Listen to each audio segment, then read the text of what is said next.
अस्सलाम वालेकुम dear viewers. मेरा नाम है डॉक्टर सलीम अख्तर और आप मेरा यूट्यूब चैनल अमेज़ॉन जायंट देख रहे हैं। अगर आप वर्चुअल असिस्टेंट हैं और आपकी अपवर्क और फाइवर के ऊपर गिग्स बनी हुई हैं, प्रोफाइल्स हैं आपकी, तो ये वीडियो है आपके लिए।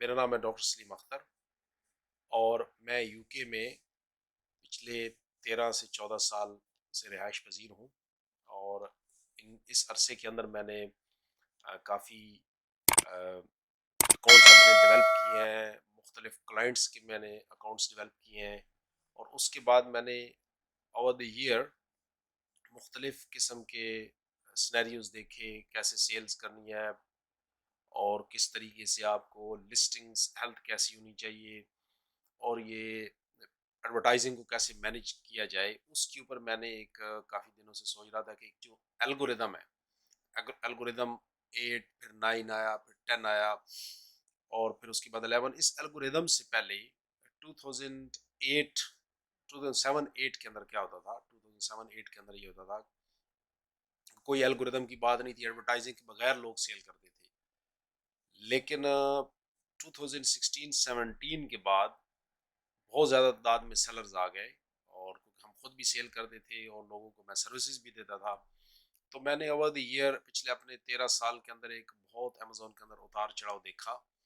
तो ये जो मैं भी ऑलमोस्ट 27 एलिमेंट्स हैं अमेजोन की जो लेटेस्ट एल्गोरिदम के, जिसके ज़रिए से आप अपनी प्रोडक्ट को बूस्ट कर सकते हैं। ये शायद दो हिस्सों में हो, टू पार्ट्स इसके होंगे।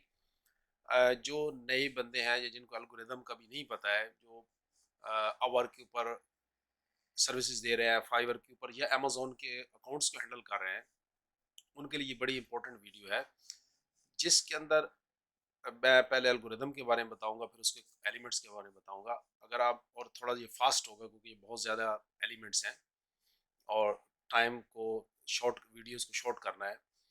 तो एल्गोरिदम को आप देखिए, algorithm is the set of activities, the set of tasks, set of any combined activities through which Amazon boosts your products। दिल तो कर रहा है कि बहुत लंबी वीडियो और इसके अंदर मैं आपको एक एल्गोरिदम की डिटेल्ड चीज बताऊं, वो कभी बाद में। तो अभी एल्गोरिदम क्या है? एक बंदा कहता है कि सिर्फ मैं पीपीसी लगा के सेल को ऊपर कर सकता हूँ, एक कहता है नहीं, पीपीसी की जरूरत नहीं है, मैं अच्छी पिक्चर्स लगा कर सकता हूँ। एक बंदा कहता है मैं ये दोनों काम नहीं कर, मैं टाइटल अच्छा बनाऊंगा। एक कहता है मैं की फीचर्स अच्छी बनाऊंगा, उसके जरिए सेल होगी। तो अमेजोन ने कोई भी एक एलिमेंट नहीं रखा हुआ, कोई एक ऐसा टास्क नहीं है जिसकी बेस पे सेलर के या वर्चुअल असिस्टेंट जो है, जो अमेजोन के लुक आफ्टर कर रहा है बिजनेस को, कि इस एक चीज से मैं प्रोडक्ट को ऊपर लेके जा सकता हूँ। तो जो टास्क, वो एक कम्बिनेशन ऑफ टास्क है जिसको अमेजोन की ज़बान में एल्गोरिदम कहा जाता है। अगर वो जब तक एक वर्चुअल असिस्टेंट या जो अमेजोन के ऊपर काम करने वाला नहीं करेगा, तो प्रोडक्ट ऊपर नहीं जाएगी। इसके ऊपर एक सेपरेट वीडियो बनेगी कि एल्गोरिदम की जो नेचर है उसके बारे में डिस्कस करेंगे। तो अभी हम सबसे पहले अमेजोन की क्या कहते हैं उसके बारे में, एल्गोरिदम की तरफ चलते हैं। अमेजोन का एल्गोरिदम, अमेजोन के एल्गोरिदम में अमेजोन एसईओज और उसके बाद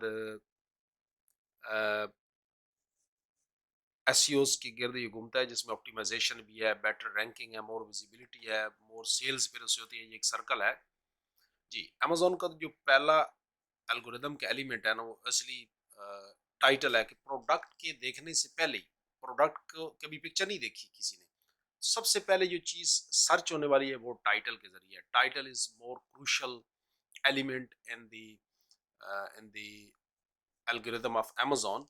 इसमें यह है कि टाइटल कैसा होना चाहिए। बहुत सारे टाइटल हैं जिसको मुख्तलिफ बंदे बहुत लंबे बना देते हैं, जिसके ज़रिए से क्या होता है कि अमेजोन का जो एल्गोरिदम है वो डिस्टर्ब हो जाता है। तो डिफरेंट कैटेगरीज का अमेजोन ने डिफरेंट टाइटल के बताए हुए हैं, गाइडलाइंस है। जैसे इलेक्ट्रॉनिक के अंदर है, तो इलेक्ट्रॉनिक के अंदर क्योंकि हर इलेक्ट्रॉनिक प्रोडक्ट का एक क्या कहते होता है, एक सीरियल नंबर होता है या उसका जो एक मॉडल नंबर होता है, सॉरी मॉडल नंबर, वो जब तक उसके अंदर नहीं होगा वो प्रॉपर एसईओ नहीं होगा। इसलिए ब्रांड नेम के बाद प्रोडक्ट का नाम और उसकी एट्रीब्यूशन होनी चाहिए। जैसे प्रोडक्ट ब्रांड है ABC, प्रोडक्ट है जी टी शर्ट, एट्रीब्यूशन क्या है कि उसके अंदर हो सकता है कि उसका मटेरियल क्या है, वो कॉटन की है, वो फ्लीस की है, वो जो भी मटेरियल है, पॉलिएस्टर है, उसका कलर क्या है और उसका साइज क्या है, डिज़ाइन भी हो सकता है, ये एट्रीब्यूशन है। तो जैसे no repetition of words in variation listings, parent title and child title should be same, then in the last we can mention size quality, वो एक ही होना चाहिए, ठीक है ना। टाइटल फिर ये डिफरेंट वीडियोस में हम बता सकते हैं कि टाइटल को ऑप्टिमाइज कैसे करना है। दूसरा उसका है जी प्रोडक्ट पिक्चर्स। ऑब्वियसली जब टाइटल के जरिए प्रोडक्ट टॉप पे आती है तो उसके बाद जो सबसे पहली चीज़ है वो पिक्चर है। अब फिजिकल प्रोडक्ट तो कस्टमर के पास है नहीं, तो उसने पिक्चर से ही देखने हैं, पिक्चर से ही उसने लेना। तो जितनी अच्छी पिक्चर होगी, डजेंट मैटर क्वालिटी बाद में, वो तो बाद की बात है ना। एक दफ़ा जो कस्टमर बाई कर लेगा वो पिक्चर के ज़रिए ही करेगा। तो इसलिए picture, first picture should be in the white background, white background के ऊपर होना चाहिए। ये अमेजोन के एल्गोरिदम की बात हो रही है और अमेजोन के इंटरनल एल्गोरिदम की बात हो रही है। इसके अंदर कोई आउटसाइड, जैसे आप एफिलिएट मार्केटिंग कह लें या टिकटॉक के जरिए, ये उसकी नहीं बात हो रही है, सिर्फ अमेजोन के अंदर के एल्गोरिदम की बात है। To increase your ranking first you need to have a compelling product listing optimise for your target audience, opt for a great photography, use lifestyle images that explain your product purpose और features. पहली picture के white background के बाद दूसरी तीसरी जितनी भी, फिर आगे अमेजोन 7 रिकमेंडेड पिक्चर कहता है। सो 2 से 7 तक की जो पिक्चर्स हैं सब के अंदर आप फोटोग्राफी, लाइफस्टाइल, अगर हेडफोन्स हैं तो हेडफोन्स लगा के किसी बंदे से पिक्चर लेनी होगी और उसके यूजेज के हवाले से और उसके सारे कंपोनेंट्स की वीडियो में ऑडियो लेनी होगी, सॉरी पिक्चर्स लेनी होगी। फिर उसके बाद प्राइस है, ओबियसली प्राइस मार्केट से ज़्यादा होगी तो प्रोडक्ट बाई कोई भी नहीं करेगा, ठीक है ना। तो इसीलिए हमें प्रोडक्ट की प्राइस को कंपेटिटिव रखना, उसके लिए फार्मूला होता है जिसमें अपन प्रोडक्ट की कॉस्ट, वैट, FBA फ़ी, रेफरल फ़ी, फिर आपका एरर कितना है, फिर उसके बाद आपकी FB हैंडलिंग कितनी है, फिर उसके बाद एडवर्टाइजिंग, और उसके बाद आप कैलकुलेटेड वे से प्राइस करते हैं। अगर आप प्राइस आपकी मार्केट की जो मार्केट में प्राइस चल रही है उससे हाई होगी तो ऑब्वियसली आपकी प्रोडक्ट लेस सेल होगी। और प्राइस को competitive बनाने के लिए आपकी बाइंग कॉस्ट का होना, एक रीजनेबल हद तक होना बहुत ज़रूरी है कि आप कितने की वो प्रोडक्ट बाई करते हैं। उसके बाद है जी प्रोडक्ट की features. The key words that use in the title should not be in the features. तो की फीचर्स के अंदर भी लोगों ने बहुत 10-10 लाइन के की फीचर बनाया होता है, 8-8 4-4 लाइंस का। वो की फीचर्स का आप अमेजोन बेसिक्स की लिस्टिंग देख लें, आपको पता चलेगा की फीचर्स कैसे होने चाहिए। की फीचर्स के अंदर टू द पॉइंट बात हो, और की फीचर्स जो है वो आपकी प्रोडक्ट की फीचर्स को प्रेजेंट करे, ना कि उसके अंदर आपने कोई इसकी बात की हो, वारंटी की या कोई सेल की बात की हो, चीप प्राइस की है, ये अच्छी क्वालिटी नहीं, उसकी जो मेन प्रोडक्ट के फीचर्स हैं उसके ऊपर हम डिस्कस करना है, ठीक है ना। No repetition of keyword should mention attributes for product, not the definition and uses of the products। ऐसे नहीं होना चाहिए, ठीक है ना जी। ये ओरल भी है, इसमें देख सकते हैं आप कि कैसा इन्होंने टू द पॉइंट बात, इसमें लिखा हुआ है कि ये किस, इसके अंदर क्या चीज़ें हैं, combine the unique round brush, उसके हर एक चीज़ को उन्होंने बड़ा, फिर 4 ब्रशिंग मोड्स हैं इसके, हर चीज़ को उन्होंने बड़ा बेहतरीन लिखा हुआ है। और क्या आता है, कंटेंट इसके क्या है, वो भी इसी के अंदर लिखा हुआ है। तो इससे ये पता चलता है कि टाइटल जो है ना वो बहुत, सॉरी की फीचर्स जो है ना वो बहुत ऑर्गेनाइज बने हुए हैं। उसके बाद प्राइ उसके बाद आ जाता है जी हमारे पास search terms. Obviously very very important चीज़ है ना, बैक एंड सर्च टर्म्स उसको कहते हैं। अगर आप में से कोई बंदा 2008 से काम कर रहा है तो पहले 5000 वर्ड्स की आपको इजाज़त, 5000 करेक्टर्स की नहीं, 5000 वर्ड्स। फिर उसके बाद वो 1000 हुए, फिर उसके बाद वो करते करते करते 250 करेक्टर्स आप हो गए हैं, 250 करेक्टर्स विद स्पेसेस। तो वेरी लिमिटेड है। तो पहले तो आप बहुत रेलेवेंट चीज़ें डाल देते थे, लेकिन अब अमेजोन ने सर्च टर्म्स को बड़ा महदूद कर दिया था कि सेलर्स इसके अंदर इरेलीवेंट चीज़ें ना लेके आए। तो सर्च टर्म्स जो है वो जो चीज़ टाइटल में हो और की फीचर्स में हो, ओबियसली जब आप सर्च टर्म्स में लिखेंगे, सर्च टर्म्स में ऐड करेंगे, तो आप अपनी सर्च टर्म्स की जो स्पेस है ना वो उसको ज़ाया कर रहे हैं, उसके अलावा और कुछ भी नहीं कर रहे हैं। और कई सेलर्स ऐसे होते हैं जो with in the back and keywords size terms के अंदर रेपिटेटिव कीवर्ड्स लिख देते हैं। जैसे कोई सीजर्स बेच रहा है तो उसके अंदर 10 दफ़ा सीजर होगी, ब्लू का वर्ड होगा और मतलब कलर्स का वर्ड होगा। तो ऐसे नहीं, इसको आप एक एक इसका भी एक एल्गोरिदम है जिसके ऊपर हमें साइज टर्म्स बनाने चाहिए, ठीक है ना।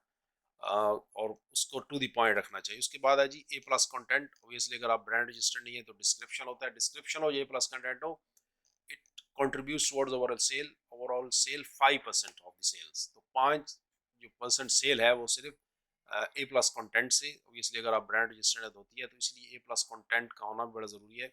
Gives as much information Give as much information as possible in your listings. Use all the available fields in the words and description section. Description के अंदर भी आपने फिर खुल के 5000 वर्ड्स की आपको इजाज़त है। उसके अंदर आप बहुत कुछ दे सकते हैं। इसी अगर वीडियो की आप डिस्क्रिप्शन में चले जाएं, अगर इस डिस्क्रिप्शन ये देखें जी, इस लिस्टिंग्स की डिस्क्रिप्शंस के अंदर ये इतनी डिस्क्रिप्शंस है, लेकिन इस ये ब्रांड टॉप के हैं। ये देखिए इन्होंने ऐसे दिया हुआ है, बहुत अच्छे तरीके से इन्होंने बनाई हुई है ए प्लस कंटेंट। तो इसीलिए आप ए प्लस कंटेंट हो या आपकी डिस्क्रिप्शन हो, उसके अंदर आपने टू द पॉइंट और जितना हो सके आपने उसके अंदर एनहांस्ड उसकी डिस्क्रिप्शन बनानी है।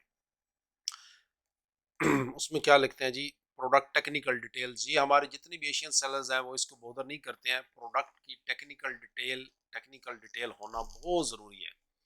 प्रोडक्ट्स की टेक्निकल डिटेल्स ना होने की वजह से, मैं उसकी आपको एक एग्जांपल देता हूँ। मैं उसकी एग्जांपल एक फाइंड करता हूँ पहले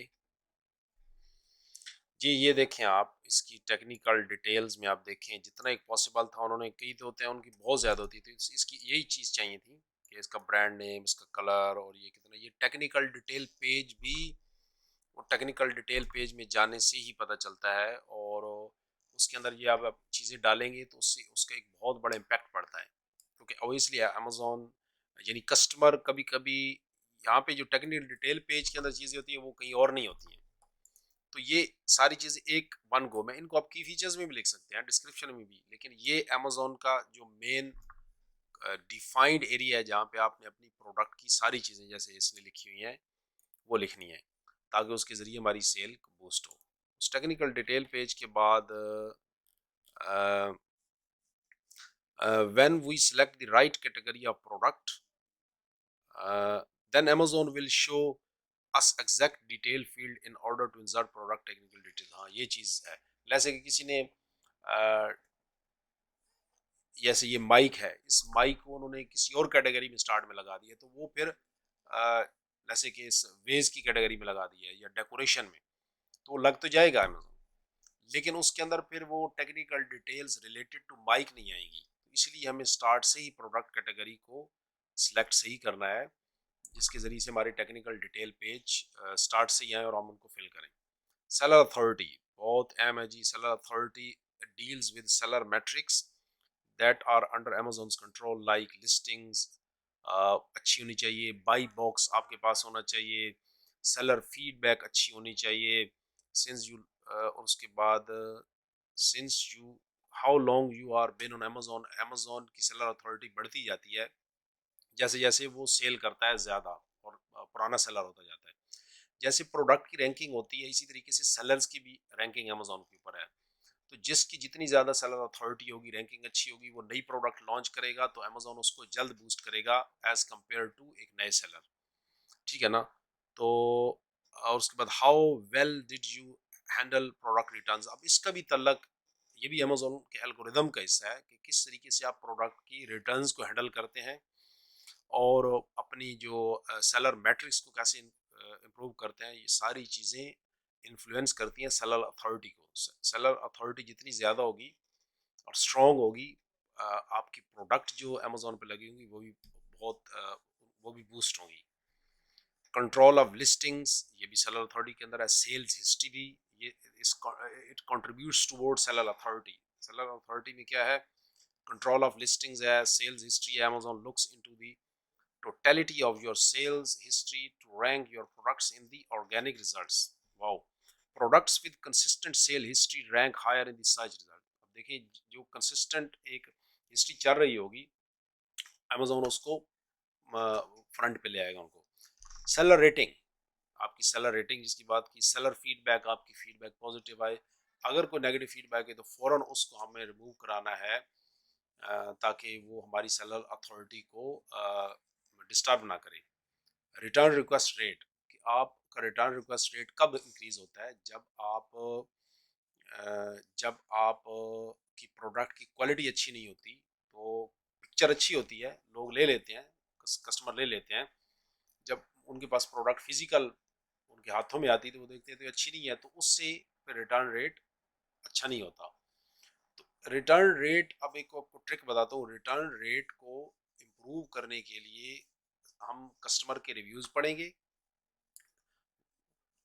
5 स्टार और 4 स्टार तो ठीक है, 3, 2 और 1 स्टार पढ़ेंगे, और उनके अंदर जो उस प्रोडक्ट के रिलेटेड फॉल्ट होगा उसको हम जोट डाउन करके अपना जो सप्लायर होगा या मैन्युफैक्चरर, उससे रब्ता करेंगे, और वो इन चीज़ों को ओवरकम करेगा, उन इश्यूज़ को, प्रॉब्लम्स को।